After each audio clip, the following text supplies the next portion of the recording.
This man was brought out and then sent away. But nothing happened to him. He wasn't brought before an SS and police court, he was left unharmed. And we have several similar cases. And during the Treblinka trial, we discussed this question with former SS judges. Why weren't these people brought before an SS and police court? The explanation is very simple. If one had brought these people before an SS and police court, one would have had to establish which order had been disobeyed. What kind of order was it? In one case, it would have been the order for the mass murder of Jews. In another case, the shooting of women and children. But since these were both criminal orders, and according to Military Penal Code, paragraph 47, clause 3, which was valid in those days, a soldier was not obliged to carry out a criminal order. That means, you see, that this Military Penal Code was also applicable to the SS and police, which in turn means at a point when a man is brought before the court has to ascertain, was this a criminal order, and who gave this order? One would have found the chain of command ending up with Hitler, and that simply couldn't be, could it? Da wäre ja am Ende der Kette bei Hitler gelandet. Und das konnte einfach nicht sein.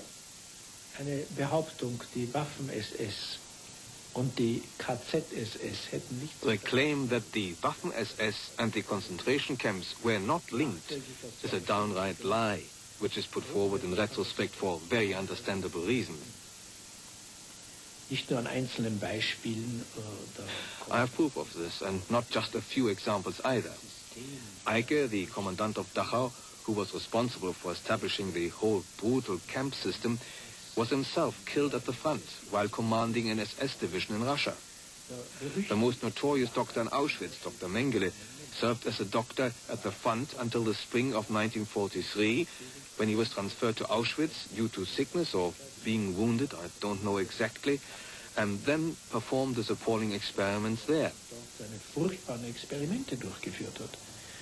Of the 19 SS defendants at the Auschwitz trials in Frankfurt, 11 were known to have served at the front before or after Auschwitz, and in some cases were at the front before and after Auschwitz.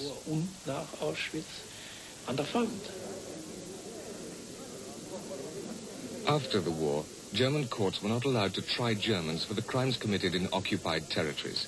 These restrictions were not lifted until the end of the 1950s, when the machinery was slowly built up to investigate and prosecute suspects.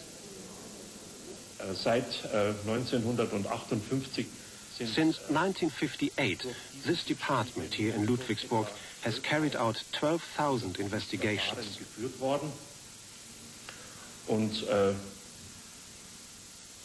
And since the end of the war, that is since 1945, 6,500 persons have also been sentenced by German courts for Nazi crimes. To this must also be added those sentenced by foreign courts, American, British, French, and the courts of Eastern countries, such as Poland, the Soviet Union, Yugoslavia, and Czechoslovakia, which gives a total of about 50,000 Germans sentenced for Nazi crimes.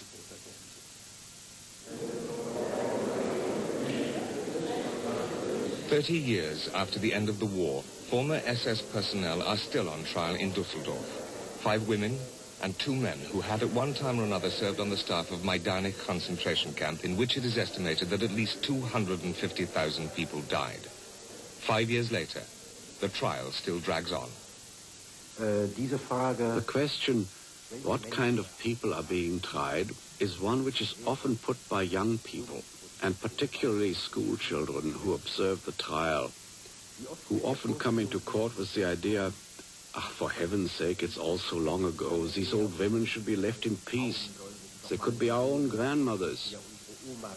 Lots of them have said this. But when they go into court and hear the statements from the witnesses, they realize that although these men and women have something in common with their grandparents as far as age is concerned, what they did is quite different.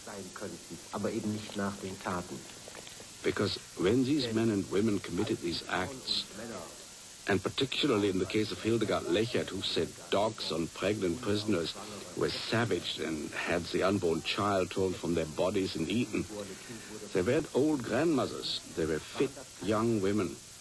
Omas, sondern waren das junge, kräftige Frauen. Und niemand hat sie dazu gezwungen. And nobody made them set dogs onto prisoners or ordered them to drown prisoners in the latrine. They were sadists. But there are other defendants in Düsseldorf. For example, the former deputy camp commander Hermann Hackmann.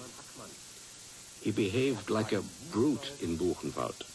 But later in Majdanek, he murdered from his desk, as it were.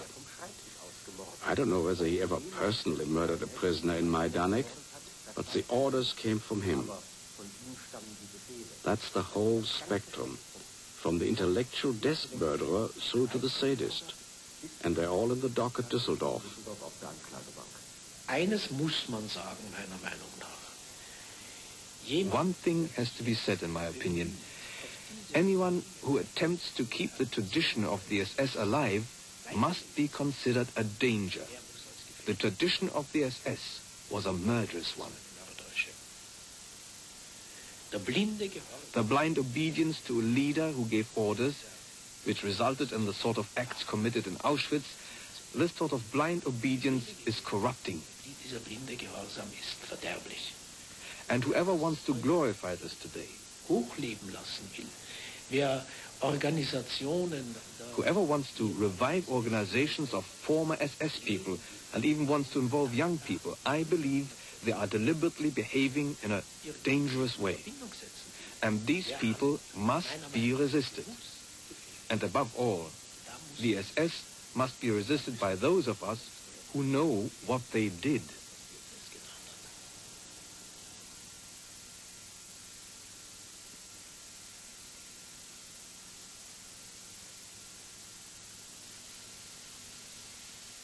Quick, elusive, and evasive, they lurk below the surface. Now